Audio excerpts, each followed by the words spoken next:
So you see, the goal with sliding is that it's very vocal, it's very effective.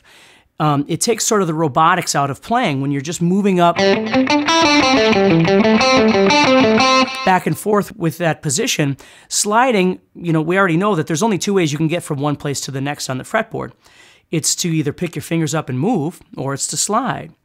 You know, and as we've talked about, the great thing about sliding is that you could slide from a note, or you can slide from nowhere.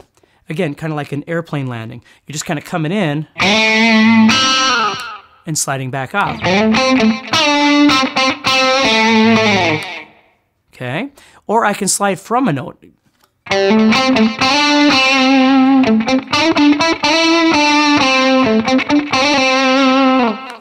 know, I can remember the first time I really started learning about that, because it's one of those subtle things that kind of escapes you. You know, you'll play notes, but it never really occurs to you to just slide to kind of make this great sounding vocal element to your playing.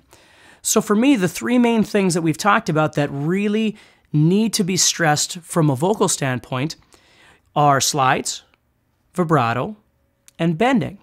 If you can learn to do those three things effectively on this guitar, when you're moving, as we've talked about with threading, which is playing stuff between the licks that you know, when you're threading between this stuff, you know, everything's going to sound like you're singing on the instrument. And that's really what you're looking for. So you remind yourself, it's not about playing fast or going from lick 1 to lick 17 to lick 23. Yes, you need all those things, but you don't just play them back to back.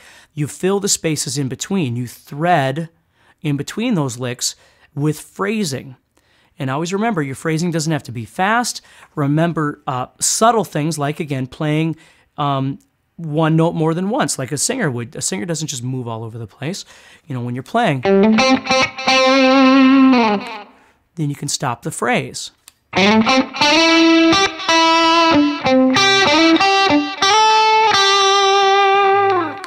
you can always slide down, remember?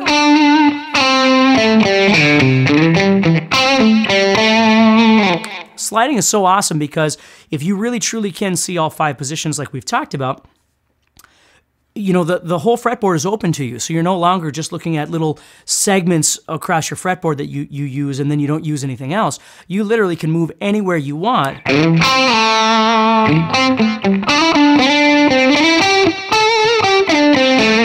To create that movement and that lyrical element with sliding.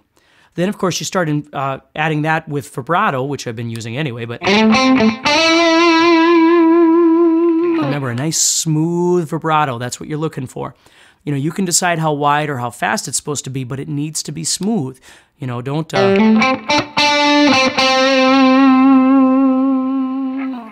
play them too fast. Remember what we talked about with the arm when you're moving back and forth, like opening a doorknob. Keep it nice and smooth.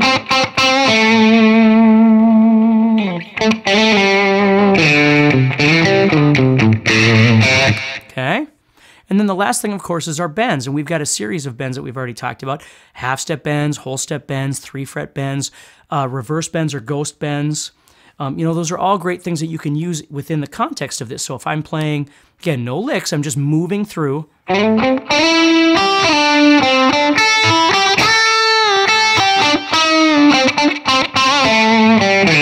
Blues bends, all that kind of stuff.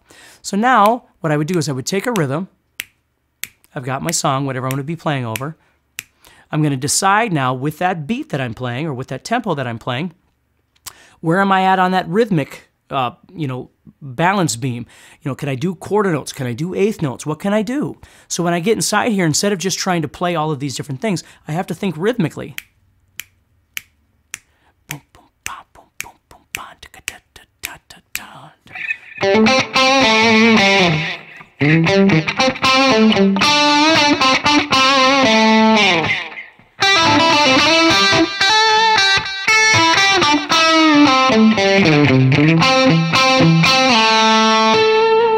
Right? There's all kinds of cool things I can do as long as I'm feeling all of that.